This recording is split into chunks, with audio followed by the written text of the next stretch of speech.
ഭാരതത്തിലെ ധീരന്മാരെയും ദേശസ്നേഹികളെയും കുറിച്ച് പറയാൻ തുടങ്ങിയാൽ യാതൊരു അന്തവും ഉണ്ടാവില്ല.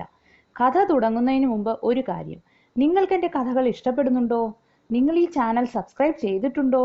ഇല്ലെങ്കിൽ ഇതിന് താഴെ കാണുന്ന സബ്സ്ക്രൈബ് എന്നതിൽ ക്ലിക്ക് ചെയ്യുക. അതിനടുത്ത് കാണുന്ന ബെൽ ബട്ടണും ക്ലിക്ക് ചെയ്യുക. അപ്പോൾ ഞാൻ ഇടുന്ന വീഡിയോസ് അപ്പോൾ തന്നെ നിങ്ങൾക്ക് ലഭിക്കും. നിങ്ങളുടെ അഭിപ്രായങ്ങൾ കമൻ്റായി ഇടാനും ശ്രമിക്കണേ. തംസപ്പും കമൻറ്റും ഒക്കെ എനിക്ക് ഇഷ്ടമാണ് കേട്ടോ. നമുക്ക് കഥയിലേക്ക് വരാം. ഭാരതത്തിൻ്റെ പടിഞ്ഞാറ് കിടക്കുന്ന രാജസ്ഥാൻ രജപുത്രരുടെ ആസ്ഥാനമാണ്. ചരിത്രത്തിലുടനീളം രാജ്യത്തിൻ്റെ അഭിമാനം സംരക്ഷിക്കാൻ യുദ്ധം ചെയ്തവരാണവർ.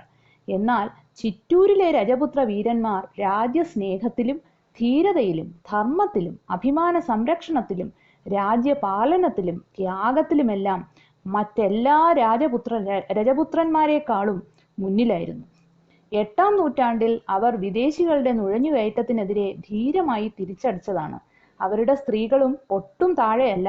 ധീരതയിലും അഭിമാന സംരക്ഷണത്തിലും അവർ തങ്ങളുടെ പുരുഷന്മാർക്കൊപ്പമുണ്ടായിരുന്നു. ധീരയായ റാണി കർമാദേവി കുതുബുദ്ദീനെ ആക്രമിച്ച് കീഴ്പ്പെടുത്തിയതും 14-ാം നൂറ്റാണ്ടിൽ റാണി പത്മിനിയും 100ഓളം രജപുത്ര വനിതകളും ചിറ്റൂരിൽ സതി ആചരിച്ച് അലാവുദ്ദീൻ ഖിൽജിയിൽ നിന്നും തങ്ങളുടെ അഭിമാനം സംരക്ഷിച്ചതും ചരിത്ര പ്രസിദ്ധമാണ്. ഈയിടെയായി റാണി പത്മിനിയുടെ കഥ സിനിമയായി ഇറങ്ങിയതും നിങ്ങളെല്ലാം കണ്ടു കാണുമെന്ന് കരുതുന്നു. അതിൽ നിന്നും ചിറ്റൂരിലെ രജപുത്ര സ്ത്രീകളുടെയും ധീരതയും രാജ്യസ്നേഹവും നമ്മുടെ രക്തം തിളപ്പിക്കുന്നതും നമ്മെ കോൾമയിൽ കൊള്ളിക്കുന്നതുമാണെന്ന് മനസ്സിലായില്ലേ? ചിറ്റൂർ ആക്രമിച്ച് കീഴടക്കാൻ മാത്രം സാമർഥ്യം കാട്ടിയ ആദ്യത്തെ വിദേശികൾ മുഗളന്മാരായിരുന്നു. മുഗൾ രാജാവായ അക്ബറുടെ മുന്നിൽ ഏകദേശം എല്ലാ രജപുത്ര വീരന്മാരും കീഴടങ്ങി. തങ്ങളുടെ രാജ്യത്ത് അക്ബറുടെ മേൽക്കോയ്മ അംഗീകരിച്ചു കൊടുത്തു. പക്ഷേ റാണാ പ്രതാപ് എന്ന ചിറ്റൂരിൻ്റെ രാജാവ്, അദ്ദേഹം മാത്രം മുഗളന്മാരുടെ മേൽക്കോയ്മ അംഗീകരിച്ച് തൻ്റെ രാജ്യം വിട്ടുകൊടുക്കാൻ തയ്യാറായില്ല. ഞാൻ എൻ്റെ രാജ്യത്തിനു വേണ്ടി മരണം വരെ പൊരുതും എന്നതായിരുന്നു അദ്ദേഹത്തിൻ്റെ ശപഥം. അദ്ദേഹത്തോടൊപ്പം നിൽക്കാൻ ഒരു സംഘം രജപുത്ര യുവാക്കളും ഉണ്ടായിരുന്നു. അങ്ങനെ റാണാ പ്രതാപിൻ്റെ നേതൃത്വത്തിൽ അവരെല്ലാം രാജ്യത്തിനു വേണ്ടി ഒരു പ്രതിജ്ഞ എടുത്തു. അതിങ്ങനെയായിരുന്നു: ഞങ്ങൾ ചിറ്റൂരിൻ്റെ അഭിമാനം രക്ഷിക്കാനും രാജ്യം തിരിച്ചുപിടിക്കാനുമായി ഞങ്ങളുടെ ജീവിതം തന്നെ നൽകുന്നു. അതോടൊപ്പം ചിറ്റൂർ സ്വാതന്ത്ര്യയാകുന്നതുവരെ ഞങ്ങൾ വില കൂടിയ ആടയാഭരണങ്ങൾ ധരിക്കുകയോ പട്ടുമെത്തയിൽ ശയിക്കുകയോ ചെയ്യുകയില്ല. പകരം നിലത്ത് കിടന്നുറങ്ങുന്നതായിരിക്കും. ഈ പ്രതിജ്ഞ വളരെ വലുതാണ് എന്നാണ് തോന്നുന്നതെങ്കിൽ റാണാ പ്രതാപ് കരുതിയത് ഇങ്ങനെയാണ്: അവനവൻ്റെ രാജ്യത്തിനു വേണ്ടി പോരാടുക എന്നത് ഉന്നതമായ ധർമ്മമാണ്. ഉന്നതവും കുലീനവുമായ ധർമ്മത്തിനു വേണ്ടി ചെയ്യുന്ന എന്ത് ത്യാഗവും വലുതല്ല. നാം നമ്മുടെ രാജ്യത്തിൻ്റെ സ്വാതന്ത്ര്യത്തിനും സുരക്ഷയ്ക്കും വേണ്ടി ജീവിതാന്ത്യം വരെ പൊരുതും. പക്ഷേ ആ ദൗത്യം അത്ര എളുപ്പമായിരുന്നില്ല. എന്തെന്നാൽ പല രജപുത്ര രാജാക്കന്മാരും അക്ബറിൻ്റെ സാമന്തക്കാരായിരുന്നു. അവരെല്ലാം അക്ബറിനോട് കൂറുള്ളവരുമായിരുന്നു. കാരണം അക്ബർ നല്ലൊരു ചക്രവർത്തിയായിരുന്നു എന്നത് തന്നെ. അതിനാൽ റാണാ പ്രതാപിന് തൻ്റെ ദൗത്യത്തിൽ ആരും കൂട്ടുണ്ടായിരുന്നില്ല. അദ്ദേഹം ഒറ്റയ്ക്കായിരുന്നു. അതിനാൽ ആദ്യം അദ്ദേഹം ചെയ്തത് തൻ്റെ സൈന്യബലം വർദ്ധിപ്പിക്കുക എന്നതായിരുന്നു. അതിനായി കുറച്ചു പേരെയും കൂട്ടി അദ്ദേഹം അക്ബറിൻ്റെ കീഴിലായിരുന്ന രജപുത്രരുടെ ഒരു കോട്ട കീഴടക്കി. അങ്ങനെ അവർക്ക് താമസിക്കാനും സൈന്യ സജ്ജീകരണത്തിനുമായി ഒരു സ്ഥലമുണ്ടായി.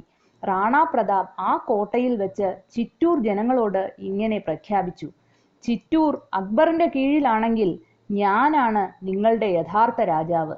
അതിനാൽ നമുക്ക് സ്വാതന്ത്ര്യം ലഭിക്കുന്നതുവരെ ആരും നിലം ഉഴുതുമറിക്കാനോ കൃഷിപ്പണികൾ ചെയ്യുവാനോ പാടില്ല.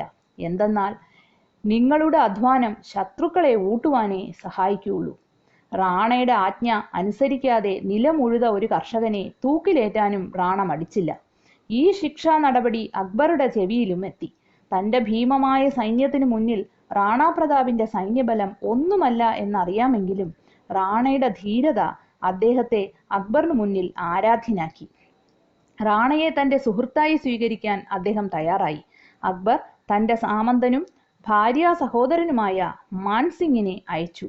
പക്ഷേ റാണാ പ്രതാപ് സിംഗിൻ്റെ പക്കൽ അക്ബറിൻ്റെ അപേക്ഷയുമായി പോയ മാൻസിംഗിന് അപമാനിതനായി മടങ്ങേണ്ടി വന്നു. ശത്രുവിന് മുന്നിൽ അഭിമാനം പണയം വെച്ച മാൻസിംഗിനെ സുഹൃത്തായി അംഗീകരിക്കാൻ പ്രതാപ് സിംഗ് തയ്യാറായില്ല.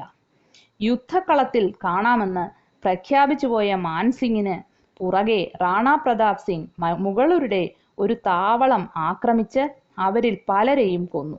അക്ബറുടെ കൊട്ടാരത്തിലെത്തിയ മാൻസിംഗ് പ്രതാപ് സിംഗിനെ കീഴ്പ്പെടുത്തുകയല്ലാതെ മറ്റു മാർഗമില്ലെന്ന് ചക്രവർത്തിയോട് അറിയിച്ചു. അക്ബറുടെ മകനായ സലിം രാജകുമാരനോടൊപ്പം പ്രതാപ് സിംഗിനെ നേരിടാൻ പുറപ്പെട്ട മാൻസിംഗ് ഒരു ചെറിയ മലയിടുക്കിലുള്ള ഹാൽദി ഘട്ടി എന്ന് പ്രസിദ്ധമായ പടക്കളത്തിലാണ് എത്തിയത്. 80,000 പടയാളികളും പീരങ്കികളുമായി എത്തിയ മാൻസിംഗിനെ എതിർക്കാൻ പ്രതാപ് സിംഗിന്റെ പക്കലാകെ 22,000 പടയാളികളെ ഉണ്ടായിരുന്നുള്ളൂ. പീരങ്കികളും ഇല്ല. ഇതറിഞ്ഞ സലിം രാജകുമാരൻ സന്തോഷിച്ചു. യുദ്ധക്കളത്തിൽ പ്രതാപ് സിംഗിന് വളരെ കുറച്ച് പോരാളികളെ ഉള്ളൂ എന്നത് സലിമിനെ വളരെയധികം ആഹ്ലാദിപ്പിച്ചു. പക്ഷേ മാൻസിംഗ് പറഞ്ഞത് ഇങ്ങനെയാണ്: യുദ്ധക്കളത്തിൽ പടയാളികളുടെ എണ്ണവും പീരങ്കികളും സഹായിക്കുമെങ്കിലും യുദ്ധത്തിൽ ധീരതയ്ക്ക് പകരം വയ്ക്കാൻ ഒന്നുമില്ല എന്ന് മനസ്സിലാക്കൂ. ഒരുപക്ഷെ ഒരു രജപുത്രന് മാത്രമേ മറ്റൊരു രജപുത്രനെ കുറിച്ച് അറിയൂ. മല ഇടുക്ക് വഴി സൈന്യത്തെ നയിക്കാൻ ബുദ്ധിമുട്ടായതിനാൽ പ്രതാപ് സിംഗിനെ ആക്രമിക്കാതെ കാത്തുനിന്ന മാൻസിംഗിന്റെ സൈനികർ പ്രതാപ് സിംഗിന്റെ കോട്ടയ്ക്ക് പുറകിലുള്ള ഒരു നീണ്ട പാത കണ്ടുപിടിച്ചു. ദൂരം കൂടുതലാണെങ്കിലും ഇടുങ്ങിയതല്ല, സൈന്യത്തിന് യാത്ര എളുപ്പമാകും എന്നതിനാൽ അവർ പുറകിൽ നിന്ന് ആക്രമിക്കാൻ തീരുമാനിച്ചു. ഈ തീരുമാനം പക്ഷേ പ്രതാപിന്റെ കണക്കുകൂട്ടലുകൾ തെറ്റിച്ചു. അങ്ങനെ ആ ഇടുങ്ങിയ മലഞ്ചെരുവിനിടയിൽ കുടുങ്ങിയ പ്രതാപ് സിംഗിന്റെ പടയെ വീണ്ടും വീണ്ടും വന്നു ചേർന്നുകൊണ്ടിരുന്ന മുഗൾ സൈന്യം ഉന്മൂലം നശിപ്പിച്ചു. 15,000-ഓളം സൈനികരുടെ നഷ്ടത്തിലും യുദ്ധം തുടർന്ന പ്രതാപ് സിംഗിനെ മാൻസിംഗിന്റെ സൈന്യം മുറിവേൽപ്പിക്കുന്നത് കണ്ട മാന എന്ന പ്രതാപിന്റെ വിശ്വസ്തനും കുറച്ചുപേരും ചേർന്ന് രക്ഷിച്ചു. പ്രതാപ് സിംഗിന്റെ ഹെൽമറ്റ് ധരിച്ച് യുദ്ധരംഗത്ത് പ്രവേശിച്ച മാനയെ പ്രതാപ് സിംഗ് എന്ന് തെറ്റിദ്ധരിച്ച് യുദ്ധം തുടർന്നപ്പോൾ ബോധഹീനനായ പ്രതാപ് സിംഗിന്റെ വിശ്വസ്തനായ കുതിര ചേതക് തന്റെ യജമാനനെ അകലെ സുരക്ഷിതമായ താവളത്തിലേക്ക് എത്തിച്ചു. അവിടെ സ്വന്തം കുടുംബക്കാരോടൊപ്പം പ്രതാപ് സിംഗ് എത്തിയെങ്കിലും ജീവിതം ദുസ്സഹമായിരുന്നു. ദാരിദ്ര്യവും തോൽവിയും അദ്ദേഹത്തെ വല്ലാതെ വേദനിപ്പിച്ചു. സ്വന്തം മക്കൾക്ക് തിന്നാൻ പോലും ഒന്നുമില്ലാത്ത അവസ്ഥ. യുദ്ധം ജയിച്ചതായി മാൻസിംഗ് പ്രഖ്യാപിച്ചു. അങ്ങനെ അവസാനം പ്രതാപ് സിംഗും തന്റെ അധികാരത്തിന് മുന്നിൽ മുട്ടുകുനിച്ചുവെന്നുള്ള അക്ബറുടെ പ്രഖ്യാപനം പക്ഷേ അക്ബറുടെ കോർട്ടിലുള്ള പൃഥ്വിരാജ് എന്ന രജപുത്ര കവിക്ക് സഹിച്ചില്ല. തങ്ങളുടെ അവസാന പ്രതീക്ഷയും മങ്ങുന്നു എന്ന ചിന്ത മൂലം പൃഥ്വിരാജ് പ്രതാപ് സിംഗിന് എഴുതി: അങ്ങേക്കു മാത്രമേ രജപുത്രരുടെ അഭിമാനം സംരക്ഷിക്കാൻ പറ്റുകയുള്ളൂ. അങ്ങ് അക്ബറെ സർവാധികാരിയായി സ്വീകരിക്കുന്നതിലും നല്ലത് സൂര്യൻ പടിഞ്ഞാറ് ഉദിക്കുന്നതാണ്. ഇതിന് പ്രതാപ് സിംഗ് തിരിച്ചു മറുപടി നൽകി: സൂര്യൻ കിഴക്ക് തന്നെ ഉദിക്കും. ഒരിക്കലും പ്രതാപ് സിംഗ് അക്ബറിന് മുന്നിൽ കുനിയുകയില്ല. ഇതൊന്നും അറിയാതെ പ്രതാപ് സിംഗിനെ കാട്ടിൽ നിന്നും കൂട്ടിക്കൊണ്ടുവരാൻ അക്ബർ ഒരു വൻ സൈന്യം തന്നെ കാട്ടിലേക്ക് അയച്ചു. അവരോടൊപ്പം പോകാൻ വിസമ്മതിച്ച പ്രതാപ് സിംഗിനെ അവർ ആക്രമിച്ചു. ആ ആക്രമണത്തിൽ വളരെ കുറച്ചു മാത്രമുണ്ടായിരുന്ന പ്രതാപ് സിംഗിന്റെ സൈന്യം മുഴുവൻ നഷ്ടമായി. പ്രതാപ് സിംഗിനെ പിടിക്കാറായപ്പോൾ കുറെ കാട്ടുവർഗക്കാർ മുഗളന്മാരെ ആക്രമിച്ച് പ്രതാപ് സിംഗിനെ രക്ഷിച്ചു. പ്രതാപ് സിംഗും കുടുംബവും അങ്ങനെ ഫിൽ ജാതിക്കാരായ കാട്ടുവർഗക്കാരുടെ സംരക്ഷണയിലായി.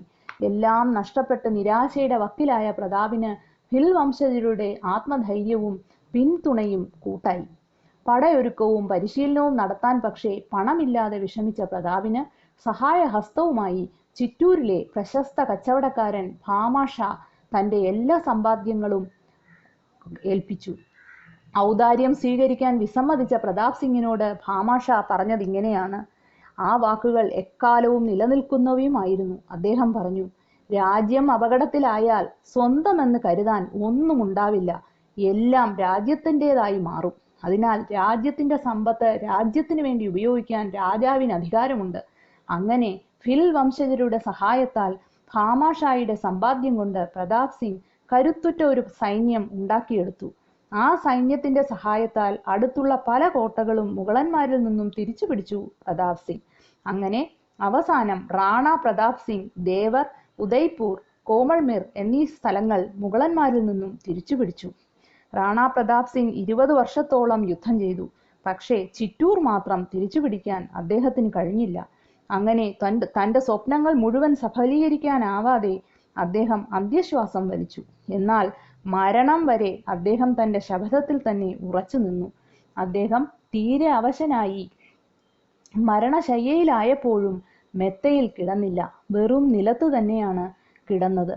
അങ്ങനെ അദ്ദേഹം എക്കാലത്തെയും നേതാക്കൾക്ക് മാതൃകയായി മരിച്ചു. രാജ്യം പ്രതിസന്ധിയിലായിരിക്കുമ്പോൾ നേതാക്കൾക്ക് സുഖഭോഗങ്ങൾക്ക് അവകാശമില്ല എന്ന സത്യം ലോകത്തെ ബോധ്യപ്പെടുത്തിയ ആളാണ് റാണ പ്രതാപ് സിംഗ്. ഇനി വേറൊരു കഥയുമായി അടുത്ത ദിവസം കാണാം.